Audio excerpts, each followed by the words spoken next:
welcome to कंकना काश्यप आज बहुत दिन मूरत अन्य एटा मिनी ब्लगলৈ আপোনালোকক वेलकम জনাইছো আজি ইতিয়া গাপা ধুই ব্ৰেকফাস্ট কৰিলো আসলতে ইতিয়া বনাব ওলাইছো চিকেন গটিকে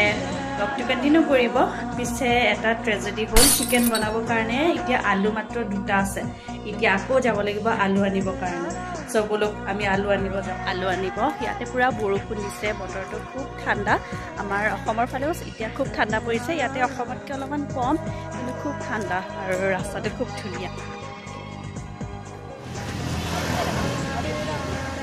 আনিলো আলু আৰু আলু আনিব যাওঁতে পালো এইটো উচি কথা কোনে কোনে খাই ভাল পাব খুব ভাল পাওঁ বনাম আৰু ভেজ খোৱাৰ দিনাখন এতিয়া মাংসটো বনাইছোঁ কালি চিকেন খাম পুৰা জ্বলা দি বনাইছোঁ আৰু ব্লগটোত আহিছোঁ ইমানখিনিলৈকে ব্লগটো চোৱাৰ বাবে thank you so' much and please do like share and subscribe to Konkana Kashyap bye by